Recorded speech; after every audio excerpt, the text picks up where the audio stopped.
Leadership isn't about doing everything, it's about knowing when not to. That took me years to understand, because when you care deeply about your business that you've built from the ground on up, stepping back just feels wrong. It feels dangerous, and it feels like the moment you let go, everything's going to fall apart. Most leaders who control too much aren't doing it because they want power. They're doing it because they're tired, because they're overwhelmed, because they don't trust the foundation beneath them, because things feel fragile and stepping back feels risky. And when that happens, something subtle takes place. Control stops being leadership and becomes fear.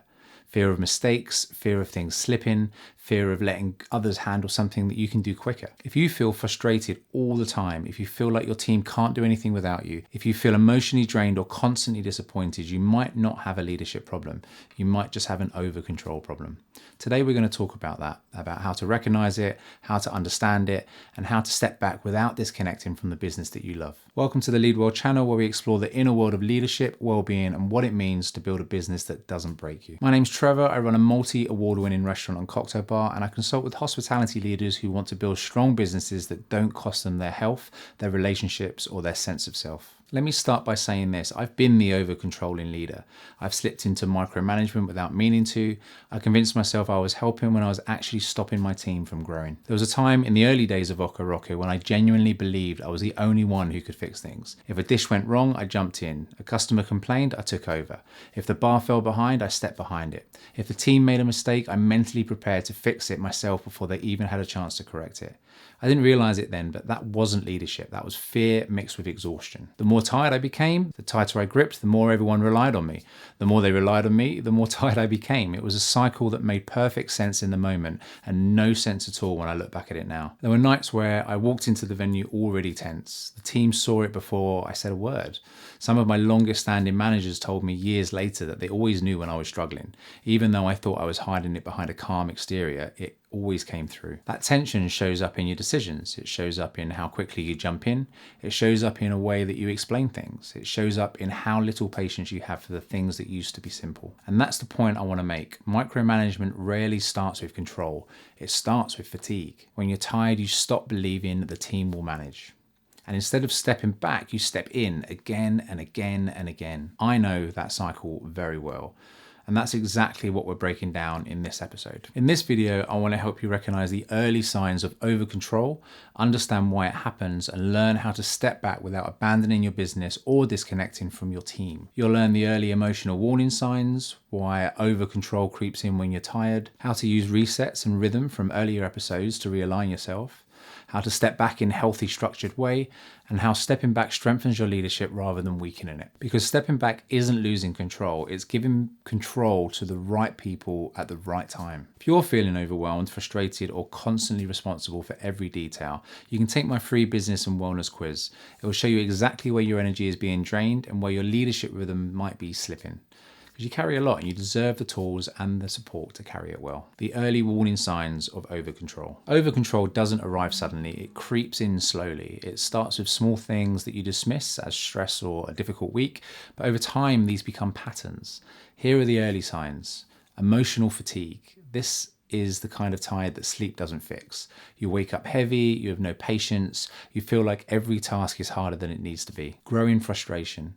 Small mistakes irritate you. You snap quicker, you jump to fixing instead of explaining, you feel disappointed more often than usual. Resentment that you don't want to admit. You start thinking, why does no one else care as much as I do? Or I'm the only one who ever gets things done. That resentment isn't proof that your team is failing, it's proof that you're overwhelmed. A loss of trust. You don't believe that your team can handle things without you. You assume that they'll get it wrong and you stop giving them chances to try, needing to be the fixer. Your identity becomes tied to solving everything. If you're not fixing, you feel useless. Your sense of value becomes wrapped up in constant involvement. These signs aren't weakness, they're signals. And if you ignore them long enough, they lead directly into burnout. Why we slip into micromanagement. Micromanagement is almost always emotional, not strategic. And here is why leaders slip into it. Fear of mistakes. When you're tired, every mistake feels bigger than it is. You step in to prevent them rather than allowing your team to learn. A fear of losing control. When the business feels fragile, stepping back feels dangerous, so you grip harder,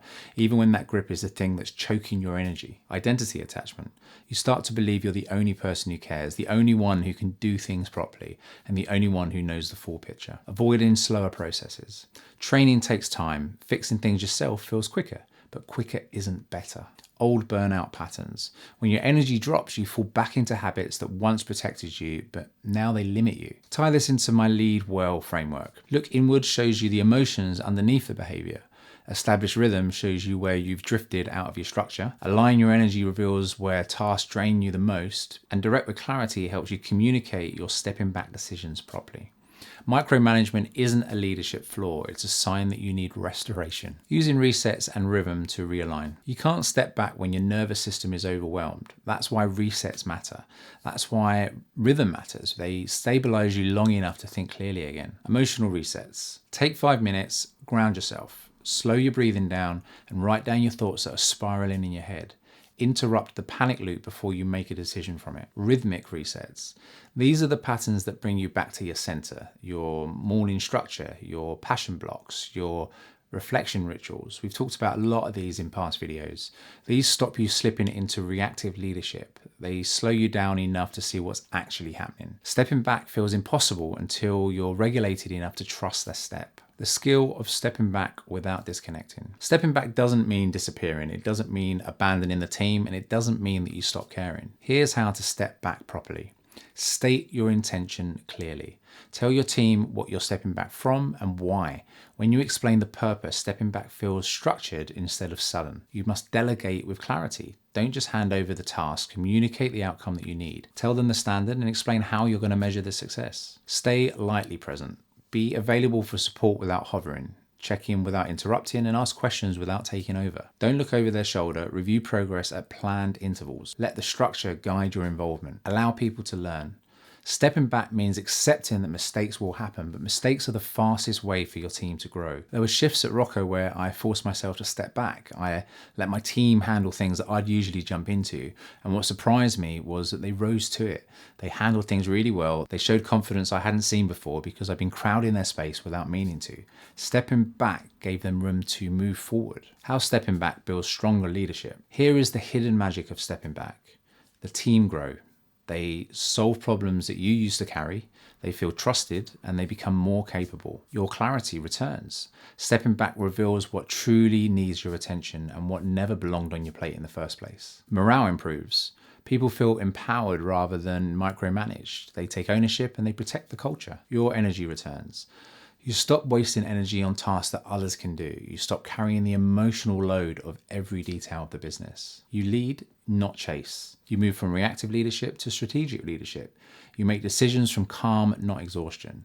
Stepping back isn't losing control. It's giving control to the right people at the right time. Over-control is usually a response to fatigue, fear, or exhaustion. Emotional tiredness, frustration, and resentment are all early signs of it.